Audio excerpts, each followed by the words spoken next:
그런데 이제 아이를 낳고 집을 취득하기로 결정하셨는데요. 남편은 집을 살 무렵까지 현금으로 한 5억 정도를 모았는데 여자분은 그때까지 모아놓은 돈이 3억이 조금 안 되는 거예요. 왜 너는 그거밖에 돈을 못 모았냐 하면서 아내를 공격했습니다.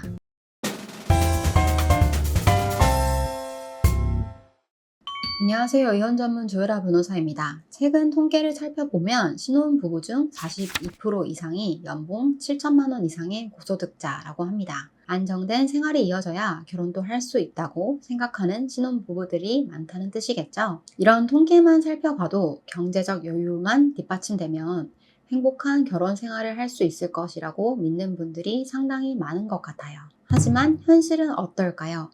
안타깝게도 전혀 그렇지 않습니다. 오늘은 전문직 부부가 이혼하는 이유에 대해서 말씀드릴까 하는데요. 건강한 부부 생활을 위해 꼭 아셨으면 하는 내용들을 담아봤으니 끝까지 시청해주시면 감사하겠습니다. 전문직 부부가 이혼을 많이 하는 첫 번째 이유, 바로 나한테 손해보는 건 절대 못 참는다. 기면 기고 아니면 아니다 라는 타고난 성격 때문입니다. 여러분, 의사, 변호사, 약사, 회계사 등 전문직들의 특징이 뭔가요? 일단은 어려운 시험을 합격했다는 거죠. 이들은 어렸을 때부터 놀고 싶은 유혹을 꼭 참고 자신에게 주어진 과제들을 묵묵하게 수행한 사람들입니다. 모든 전문직이 그런 것은 아니겠지만 이 사람들은 기본적으로 자신들이 손해를 보거나 조금이라도 납득을 하지 못하는 상황이 발생하면 이걸 좋게 넘어가는 경우가 잘 없습니다. 상대방이 내 기준에서 납득이 안 되는 행동을 할 경우에는 하나하나 조목조목 이걸 따지기 시작하죠. 예를 들어 제가 진행했던 전문직 이혼 사례를 하나 설명해 드릴게요. 이 전문직 부부는 아이 양육, 가사 분담을 정말 철저하게 표로 정리해서 분담을 하고 있었어요. 예를 들어 월요일, 목요일이 분리수거를 하는 날인데 월요일 분리수거는 남편이, 목요일 분리수거는 아내가 담당하는 시기였는데요. 하루는 남편이 월요일 아침에 분리수거를 깜빡하고 출근을 했다가 너무 늦게까지 야근을 하는 바람에 그날 분리수거를 하지 못한 거예요. 그러면 어떻게 됐겠어요? 목요일 아내가 분리수거를 하는 날에 분리수거가 평소보다 2배로 쌓였겠죠. 그런데 남편이 그 주 프로젝트가 너무 바빠가지고 목요일 분리수거도 도와주지 못했던 거예요. 여기서 아내가 너무 분노를 합니다. 그래서 아내는 월요일에 쌓여 있었던 쓰레기는 그대로 놔두고요. 월요일 이후에 발생한 쓰레기만 따로 딱 정리를 해서 그 부분만 자기가 분리수거를 합니다. 매사 이런 식으로 나는 하나도 손해를 못 봐 하는 생각을 기본으로 깔고 생활하다 보니 얼마나 부부 갈등이 심했겠어요. 결국 이 부부는 서로 부정행위를 하거나 폭행을 하거나 하는 등의 큰 사유가 없었음에도 불구하고 이러한 사소한 갈등들이 쌓이고 쌓여서 결국 이혼을 하게 되었습니다. 두 번째 이유는 양 당사자가 경제적으로 대등한 지위에 있다는 점 때문입니다. 여러분, 살면서 돈 정말 중요하지 않나요? 저는 살면 살수록 부모 자식 간에도 돈이 있는 사람이 권력을 쥐고 있다라고 느낍니다. 부모님이 돈이 많으면 아무리 자식이라고 하더라도 자식들한테 자연스럽게 큰 소리를 치고요. 부부 사이에도 아무래도 돈을 가진 쪽에 권력이 있을 수밖에 없고요. 경제 활동을 하지 않는 쪽이 상대방에게 맞춰주는 경우가 많습니다. 예전에 비해서는 경제 활동을 하지 않는 가정주부분들도 가정에서 자신의 역할을 강조하면서 큰 목소리를 내긴 하지만요. 그래도 최근까지도 경제 활동을 하지 않는 가정주부분들은 이혼을 할 때 정말 수도 없이 고민을 하세요. 내가 돈을 안 버는데 이혼하고 아이를 잘 키울 수 있을까? 내가 지금과 같은 생활을 할 수 있을까? 라고 하면서 수도 없이 고민을 하고 이혼을 결심하십니다. 그런데 전문직 부부들은 어떤가요? 이분들은 대부분 경제적으로 거의 대등한 지위에 있습니다. 이혼을 해도 얼마든지 나는 내 생활을 영위할 수 있어 라는 전제가 기본으로 깔려 있기 때문에 만약 이혼을 해야 하는 상황이 발생하면 크게 참을 이유가 없는 거죠. 그래서 다른 부부들보다 쉽게 이혼을 결정하는 경향이 있습니다. 제가 진행했던 사례들 중에는요, 이분들은 부부 교수님들이었는데 남편분이 싸움 중에 처음으로 자기 휴대폰을 확 던진 거예요. 물론 이 행동이 잘못된 거긴 하지만 그렇다고 해서 이 사건만을 가지고 이혼하기가 쉽지는 않잖아요. 그런데 이 여성분은 상대방의 폭력적인 모습을 처음 보고 이혼을 결심하셨고 실제로 이 사건을 계기로 이혼을 하셨습니다.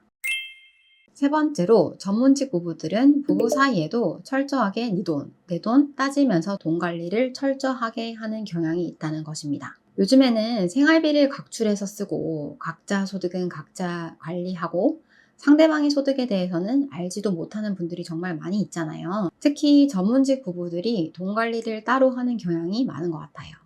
각자 생활비를 동등하게 분담하고 나머지 소득은 자기가 알아서 관리하는 거죠. 그런데 장보는 생활비, 아이들 교육비 이런 것들은 각자 동일하게 분담하는 경우라고 하더라도 집을 사거나 차를 사거나 이렇게 큰 이벤트가 있을 때는 보통 각자 모은 돈을 어느 정도 오픈을 하고 이걸 집 사고 차 사는데 다 보탠다고 일반적으로 생각하시잖아요. 그런데 제가 진행한 전문직 부부 중에 집을 사는 과정에서 이혼을 한 분들이 있었는데요. 이분들은 의사, 약사 부부셨는데 혼인 기간이 한 8년 정도 될 때까지 생활비를 동등하게 부담하고 각자 소득을 각자 관리하면서 생활하셨어요. 그런데 이제 아이를 낳고 집을 취득하기로 결정하셨는데요. 남편은 집을 살 무렵까지 현금으로 한 5억 정도를 모았는데 여자분은 그때까지 모아놓은 돈이 3억이 조금 안 되는 거예요. 그런데 이분들이 사고 싶었던 집이 당시에 한 시세가 14억 정도 되었는데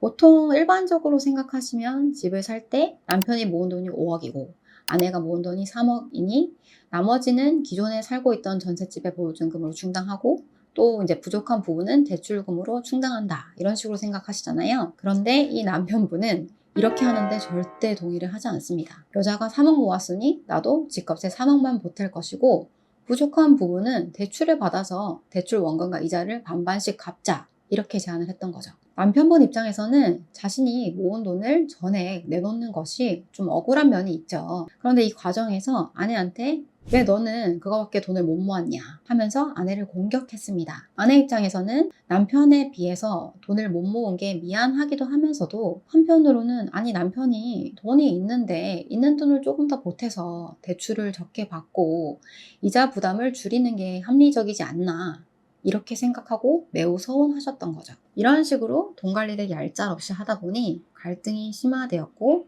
결국 두 분은 이혼을 결심하게 되었습니다. 여러분들, 전문직 부부들은 굉장히 합리적으로 현명하게 부부 생활을 할 것 같죠? 그런데 사람 사는 거 사실 다 비슷합니다. 비슷한 포인트에서 실망하고 비슷한 포인트에서 서운함을 느껴요. 앞서 말씀드린 사례들은 결국 결혼 생활을 너무 합리성의 측면에서만 접근하다 보니 발생한 문제들 같습니다. 얼마 전 제가 예능을 하나 봤는데 이경실님 그분이 이렇게 말씀을 하시더라고요. 부부가 둘 다 잘 되는 경우는 절대 없다. 내가 잘 될 때는 상대방의 운을 끌어다 써서이고 상대방이 잘 될 때는 상대방이 내 운을 끌어다 쓴 것이다 라고요. 저도 그 말에 정말 공감을 했습니다. 부부, 가족은 합리성보다 포용력 그리고 이해심이 기반이 되어야 하는 관계인 것 같아요. 내가 100만 원 벌었으니 너도 똑같이 100만 원 벌어야지. 내가 오늘 분리수거했으니 네가 내일 분리수거해야지가 아니라 오늘 당신이 분리수거하는 날인데 오늘 당신이 바쁘니까 내가 대신 해줄게